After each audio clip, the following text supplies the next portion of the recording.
Chers amis, le Rav Bakshi Doron m'a raconté que lorsqu'il venait de se marier, il a posé la question à son beau-père, qui était l'un des très grands Talmidei Chachamim, l'un des grands rabbinim qui s'appelait le Rav Lopez. Le Rav Lopez était le Rav de la ville de Akko. Le Rav Bakshi Doron, qui plus tard va devenir le grand rabbin d'Israël, à ce moment-là, c'était un jeune étudiant en Torah. Il a dit à son beau-père un jour, « Kvod Harav, j'aimerais vous poser une question. Est-ce qu'on peut prier pour devenir riche? Est-ce que c'est une bonne prière? Est-ce que Hachem attend de nous qu'on prie pour devenir riche ou pas? Peut-être que c'est une prière qui n'a aucun sens. Peut-être que ce n'est pas une prière qui est saine. » Le Rav lui a répondu quelque chose de très joli. Il lui a dit, tout dépend. Si tu pries pour être riche, parce que tu penses qu'être riche c'est une finalité, parce que tu veux ensuite pouvoir te payer tout type de vacances et vivre dans le luxe, etc., sûrement pas, ne prie pas pour ça. Et sache, de toutes les façons, que ce n'est pas du tout forcément pour ton bien. Il dit, mais malgré tout, je te demande de prier pour être riche. Mais quoi? Tu vas prier pour être riche, et une fois qu'Hachem te donnera la richesse, tu vivras exactement selon le même standing que celui dans lequel tu as toujours vécu. Le même standing exactement. Pas de vacances plus chères, tu n'achètes pas une nouvelle maison, une villa, une véranda, rien. Tu restes avec le même standing de vie. Et tout l'argent que tu auras, parce que tu seras devenu riche, eh bien, tout cet argent supplémentaire que tu auras eu grâce à cette fille-là, tu le donnes aux pauvres, tu le donnes aux Talmidei Chachamim, tu le donnes aux yeshivot, tu le donnes aux kolélim. Et là, bien évidemment, que cette prière, elle a du sens. Voilà ce que le Rav lui a dit.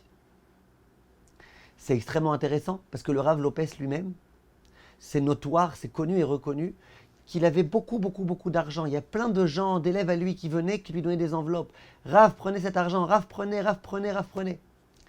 Le Rav, non seulement tout l'argent qui lui était donné, il le distribuait à des pauvres uniquement. Il avait des enveloppes toutes prêtes, les gens venaient se servir, les pauvres.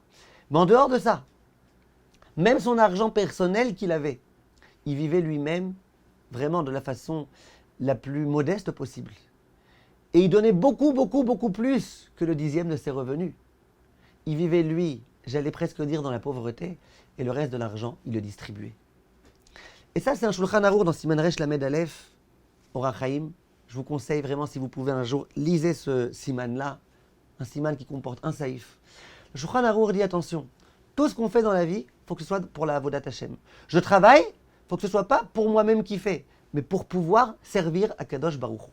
Et à la fin, il insiste, le Shulchan Arour, et il dit, Klalo shel davar, voilà le principe. Chayav Adam, asum enav velibo al drachav.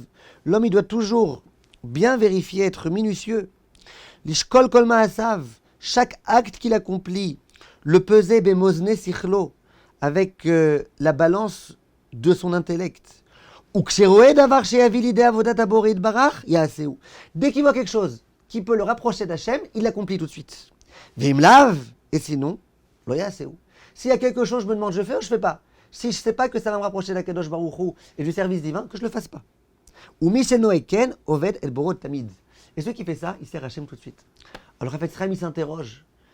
Et il dit, d'accord, je peux comprendre si quelqu'un a vraiment besoin de travailler pour sa parnassa. Alors je peux comprendre que ça soit Avodat Hachem. Mais si quelqu'un a beaucoup d'argent, regardez dans les mots. Le Rav, il dit, le Hafetz Chaim, Vafilu imu ashir gadol, même si quelqu'un est très riche, Shedailo bemamono, qui a suffisamment d'argent, les farnes atzmo, pour subvenir à ses besoins de lui-même, ou benebeto, et de ses enfants, et de sa famille, kol yemechayav, toute sa vie. Donc a priori, lui, on lui dirait arrête de travailler.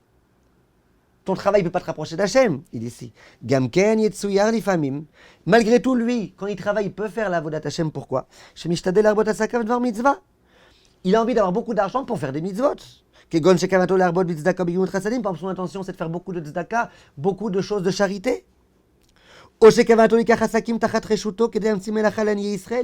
même mieux que ça. Peut-être que ce qu'il veut, c'est ouvrir des grandes boîtes pour engager tous les pauvres et pour pouvoir assurer une parnassa à tous les pauvres qui étaient au chômage et qui n'avaient pas de quoi travailler. Ou en soi, dit le Hafetz Chaim, c'est une très grande mitzvah de chesed.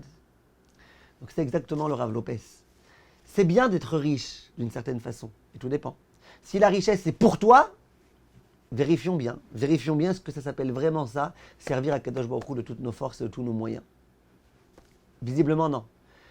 Par contre, si je suis riche pour faire des mitzvot, pour faire beaucoup de mitzvot, que moi je vis normalement, simplement, modestement, mais que j'ai beaucoup d'argent distribué à tout le monde, là oui, là même de passer ta journée à travailler, ça peut être partie intégrante de la Avodat Hashem.